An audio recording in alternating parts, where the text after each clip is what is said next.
The Frog King, or Iron Henry. The Frog King. Once upon a time, there was a princess who went out into the forest and sat down at the edge of a cool well. She had a golden ball that was her favorite plaything. She threw it up high and caught it in the air and was delighted by all this. One time, the ball flew up very high, and as she stretched out her hand and bent her fingers to catch it again, the ball hit the ground near her and rolled until it fell right into the water. The princess was horrified, and when she went to look for the ball, she found the well so deep that she couldn't see the bottom. So she began to weep miserably and to lament, "Oh, if only I had my ball again, I'd give anything. My clothes, my jewels, my pearls, and anything else in the world to get my ball back." As she sat there grieving, a frog stuck its head out of the water and said, "Why are you weeping so miserably?" "Oh," she said, "you nasty frog, you can't help me. My golden ball has fallen into the water." "Well, I don't want your pearls or jewels and your clothes," the frog responded. "But if you will accept me as your companion and let me sit next to you and let me eat from your little golden plate and sleep in your little bed and promise to love and cherish me, I'll fetch your ball for you." The princess thought, "What nonsense the simple-minded frog is babbling. He's got to remain in the water. But perhaps he can get me my ball. So I'll say yes to him." And she said, "Yes, fair enough. But first, fetch me the golden ball. I promise you everything." The frog dipped his head beneath the water and dived down. It didn't take long before he came back to the surface with the ball in his mouth. He threw it on the ground, and when the princess caught sight of the ball again, she quickly ran over to it, picked it up, and was so delighted to have the ball in her hands again that she thought nothing else but to rush back home with it. The frog called after her, "Wait, princess, take me with you, the way you promised." But she didn't pay attention to him. The next day, the princess sat at the table and heard something coming up the marble steps. Splish, splash, splish, splash, splish, splash. Soon thereafter, it knocked at the door and cried out, "Princess, youngest daughter, open up." She ran to the door and opened it, and there was the frog, whom she had forgotten. Horrified, she quickly slammed the door shut and sat down back at the table. But the king saw that her heart was thumping and said, "Why are you afraid?"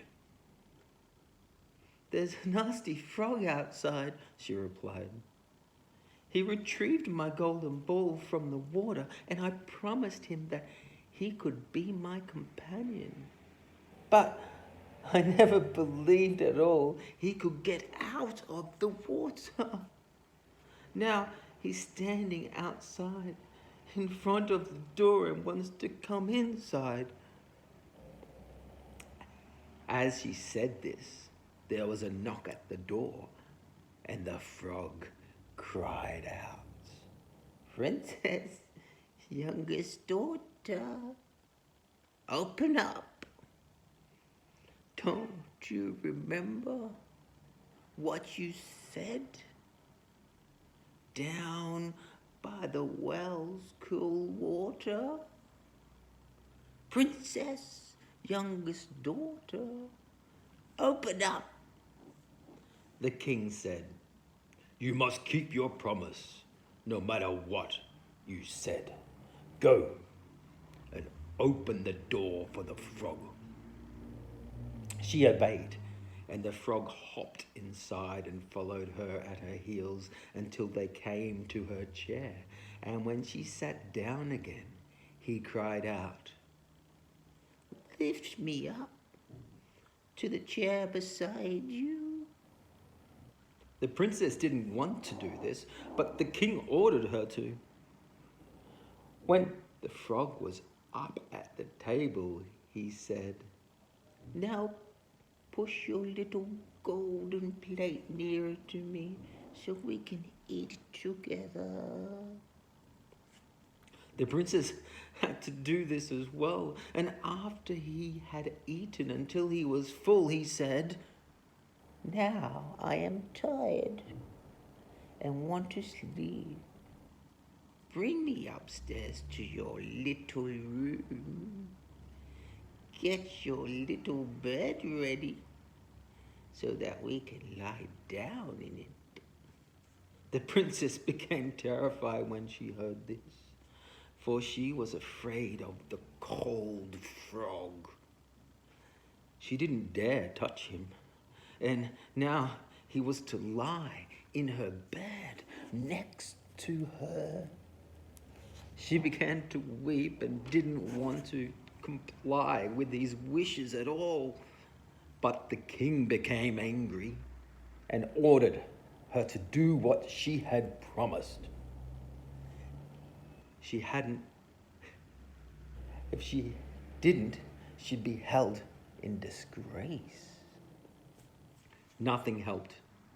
She had to do what her father wanted. But she was bitterly angry in her heart. She picked the frog up with 2 fingers, carried him upstairs into her room, lay down in her bed, and instead of setting him down next to her, she threw him, crash, against the wall. "Now leave me in peace, you nasty frog." But the frog didn't fall down dead. When he fell down on the bed, he became a handsome prince. Well, now indeed he did become her dear companion. And she cherished him as she had promised. And in their delight, they fell asleep together.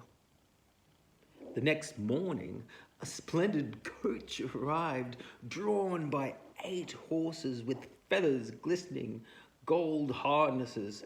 The princess's faithful Henry accompanied them, and Henry had been so distressed that when he had learned his master had been turned into a frog, that he had ordered 3 iron bars to be wrapped around his heart to keep it from bursting in grief. When the prince got into the coach with the princess, the faithful servant took his place at the back so they could return to the princess's realm. And after they travelled some distance, the prince heard a loud cracking noise behind him.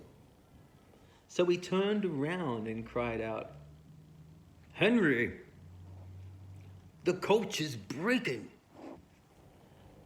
"No, my lord, it's really nothing but the band around my heart, which nearly came apart when you turned into a frog and your fortune fell, and you were made to live in that dreadful well."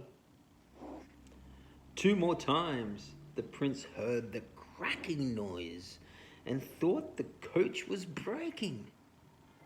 But the noise was only the sound of the bands springing from faithful Henry's heart, because his master had been released from the spell and he was so happy. So happy.